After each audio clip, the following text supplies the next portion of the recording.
So here we are at the end of the course, and I just wanted to make some concluding comments. So if you take more math classes in the future, then there are some concepts that we didn't cover that some Math 8 classes cover, and I just wanted you to be aware of them. So one of them is this idea of image and preimage. This was section 3.8 in our notes, and I opted to skip that section just because it was sort of self-contained and we didn't need that material for other sections. So for the sake of time and including more material, we skipped it. But you will see this actually used a lot probably later on. And I just want to give you an anchor point so that you know when to come back and look it up if you need to. So let's suppose that you have a function mapping x to y. Then if you have an element, so this is capital X, capital Y, if you have an element, little x and capital X, then you can talk about evaluating the function at that element, right? And that will give you an element of capital Y, of the codomain. Now, what if you have, instead of an element, a subset? So I've already got the notation here. Let's say you have a subset of the domain. Then there's something that uses a very similar notation, but it's a totally different thing. So this looks like it's an evaluation, f at A, but it's not. This is called the image of A under F, and it's defined to be what you get when you apply F to all of the elements of A. So this is a totally different thing from evaluation. And you see in the definition, you've got some evaluation going on here. So this is the collection of things you get when you apply F to all of the elements of A. Notice that the types of things involved are different when you're talking about image versus evaluation. So with evaluation, you have an element of the domain, and then after you evaluate, you have an element of the codomain. With image, you start with a subset of the domain, and once you take the image, which is not evaluation, it's this construction, then you get a subset of the codomain. There's also a related concept of preimage, which actually is applying the same idea but to f reverse. But you can't quite apply that idea if you write things this way, since in situations where f reverse is not a function, in other words, in situations where f is not invertible, this notation wouldn't make sense with f reverse, right? Like if f is not invertible and y is in the codomain, then you cannot just write this. Well, you can, but you would be getting some kind of error from our framework, right? You would be trying to take an occupant of a non-singleton or something. You cannot try to evaluate, you cannot use the evaluation notation on a non-function, on a set of pairs that's not a function. So here's a different way of expressing the idea that actually works regardless of whether f is invertible or not. So even if f reverse is not a function, there's still a concept of what's called the preimage of B under F, here where B is a subset of the codomain. And what it does is collect all of the things in the domain that F maps into B. All right, so again, I'm not trying to explain the concept right now. I'm just trying to put a little bit of an idea in your head for when to come back and look things up so that you have a sort of index to refer to. And another concept that we didn't cover in the class that sometimes gets covered and is used frequently in mathematics is the concept of a relation. So we mentioned that relations are just sets of pairs, and we did define that term, but we didn't really work with any relations other than functions. So we mainly just focused on sets of pairs that are functions. But there are other kinds of relations that are useful. There's a way of thinking about, so if you have a set of things and you want to talk about different subsets of that set, then different subsets are kind of like different properties, or I like to call them unary predicates, different properties that things in that set could have or not have. So for example, if X is the set of all people, then if you take the subset of all tall people, then that is an object. The subset consisting of tall people is an object that represents the concept of tallness, which is, it's a unary predicate in the sense that x is tall involves one variable, x. Like x is tall just has one variable in it, x. So if you take the subset of the set of people that consists of tall people, then that is an object that represents the concept of tallness. What about objects that represent concepts that are not unary? So for example, not a concept like x being tall, but a concept like x liking y. So x likes y. That would be a binary predicate. And for that kind of thing, you would not be talking about just a subset of a set of things that you're trying to apply the idea to, but a subset of the Cartesian product. So it would be a certain set of pairs. And this is where relations are very useful. So for example, if x is the set of all people, then the set of all pairs x comma y, so pairs x comma y, such that x likes y, that would be an object that represents the relation of liking. And people are interested in all kinds of properties that relations may or may not have. If they have certain properties, for example, relations with certain properties are called functions. Relations with the function property that we defined.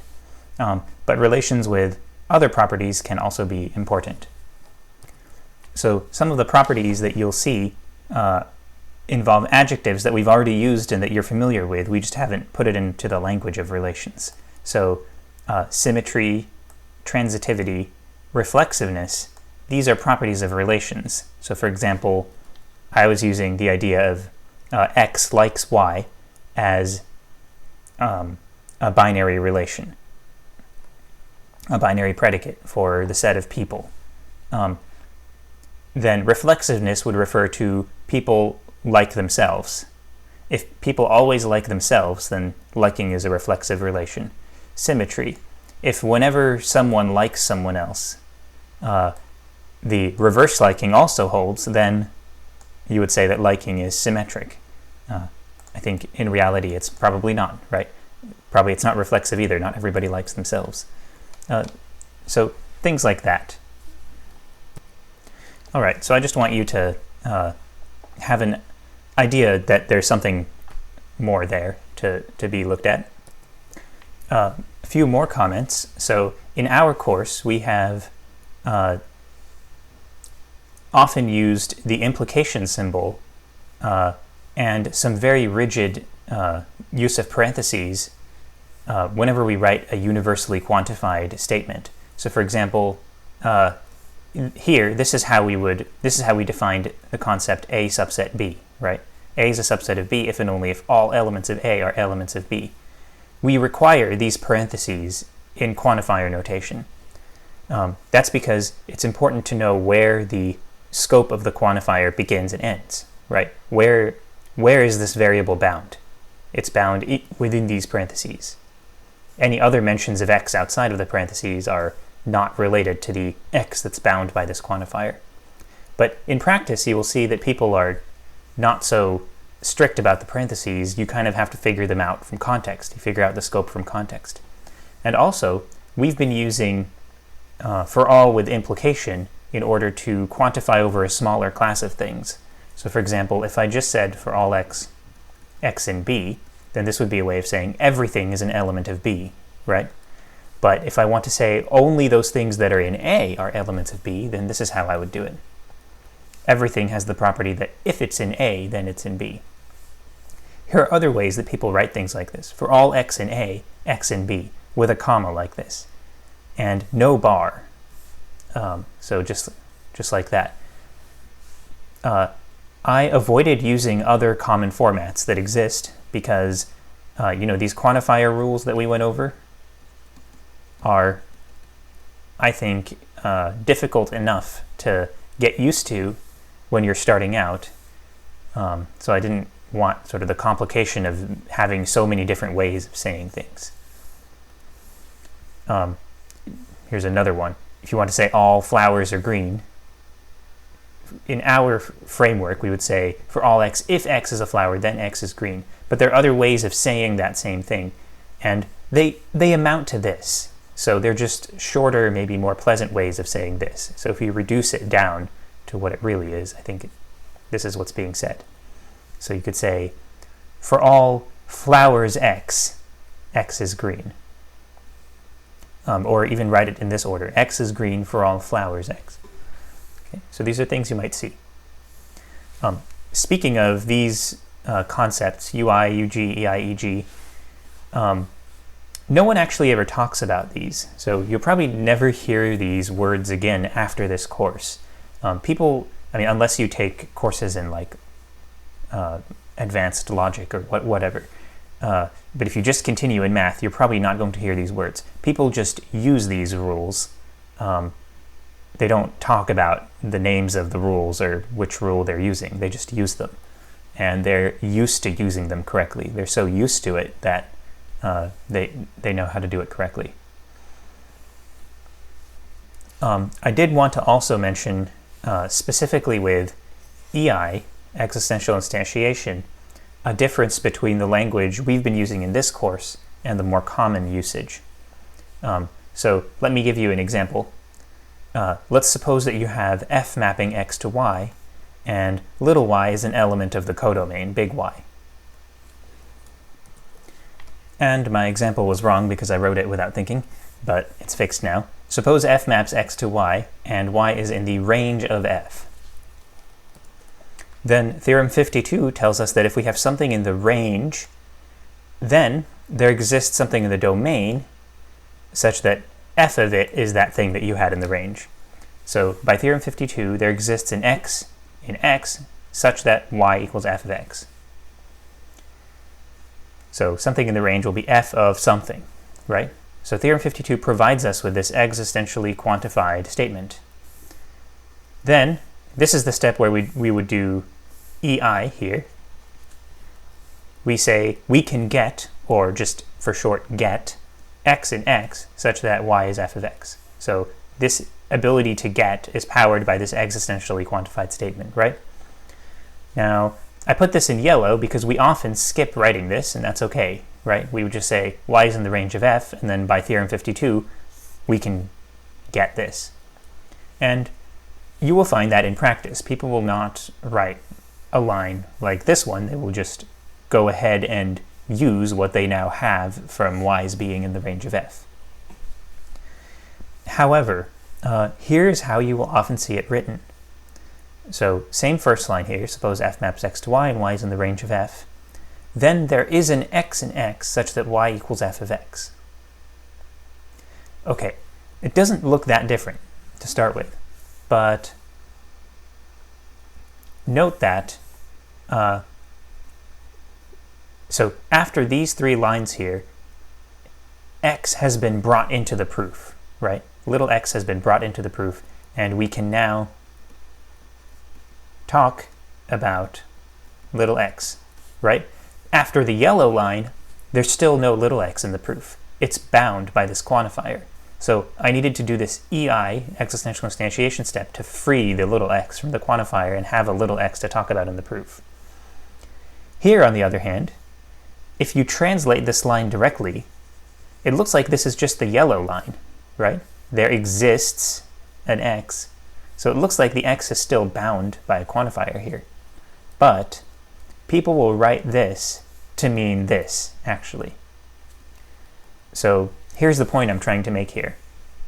Specifically with existence, you will often find that people write, there exists an x such that blah, blah, blah, blah, as simultaneously a way of expressing the existence statement and freeing that variable from the quantifier and doing the instantiation, even though it looks like it's still bound by a quantifier. So take this as sort of being equivalent to the line in white up here. This is kind of confusing, and so even though it's probably the most common usage, I left it out of the course. Another bit of notational difference you might see, if we want to describe the set of all natural numbers that are greater than 0, then we would probably write this, the set of n such that n is a natural number and n is greater than 0. Another thing you might often see that we haven't built into our language, but that is perfectly fine notation, is like this. This is just a shorter way of writing it. So here, with our current setup, we would call this ungrammatical, I guess, right?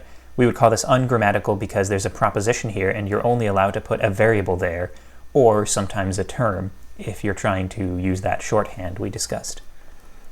But this is just like another shorthand. Sometimes you can take some of the things that are here, that are part of the membership condition, and then put some of them over here. And actually there are ways of developing the set theory language that require having a certain membership statement on this side of the bar. That's just not the way we built things up. Okay, and one last comment about the bug. Remember that warning that Axiom 5 is broken? Our entire theory has been built on Axiom 5, but it is broken. And here is a proof that it's broken. This is a proof of a contradiction, basically, but I've written it kind of schematically. So Axiom 5, if you use it with its full force, then it should allow you to put any proposition here and then have this equivalence here be true. So here's the proposition I choose to put. X is not in X.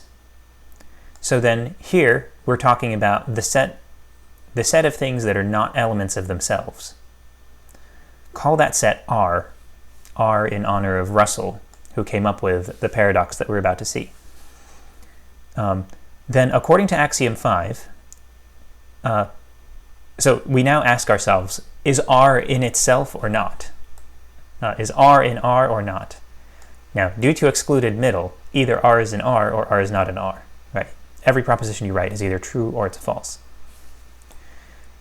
By Axiom 5, R is in R if and only if the membership condition, X not in X, holds when you replace the X by R, right?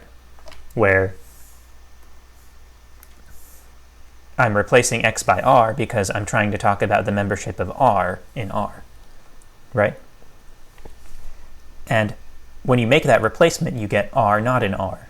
So it looks like for R to be an element of itself, it needs to not be an element of itself. And also conversely, if R is not an element of itself, then it is an element of itself. So it seems like no matter which case you're in, if R is an element of itself, then you end up saying it's not an element of itself. If it's not an element of itself, you end up saying it is an element of itself. And that's horrible, because we have now proven an actual contradiction. So you can use Axiom 5 here to prove a contradiction. This is not a proof by contradiction. We didn't make any assumptions at the beginning that we can now reject. No, this is a proof of a contradiction. That both R is in R and it's not in R. You've seen contradictions are powerful. You can deduce anything from a contradiction. So that breaks our entire framework. So how did we solve this problem? Well, we didn't. We kind of ignored it. Or rather, we just said, okay, let's just be aware that Axiom 5 as it stands right now, is far too powerful. It's so powerful that it will lead to some contradictions. It looks innocent and like it ought to work, but there are just situations that it's not going to work on. We said that there are certain propositions phi that you just shouldn't put there, and now you're seeing one of them. This is a proposition that you shouldn't put there. But we never described any rules for how to know whether a proposition is allowed there or whether it will lead to paradoxes. So that technique of just saying okay, let's just ignore the problem, and then if there's a proposition that leads to a problem, just don't allow it to be there in Axiom 5. That technique leads to the way we did set theory, which is called naive set theory. So we did naive set theory. Set theory as it was done in the days before people noticed these problems in their set theory. But if you are interested in fixing this bug, this has since been repaired. There are different set theories that lead to many of the same constructions that we created, but with a little bit more complication and some clever ways of fixing things. So if you're interested in learning more, here are some terms you can look up. ZF set theory or NBG set theory. Both are interesting ones to look up. So there will be different ways of repairing the bug, and there are others. So these acronyms are just the names of the people who came up with them. But to be honest, you can, if you want to, you can go through your life as a mathematician with just naive set theory. Maybe on some days dipping your toes and looking into the details of these other things, but just using your naive set theory understanding to learn new things all the time. All right, so that's all for the course. So welcome to math, and there are now many, many interesting topics that you can branch out into.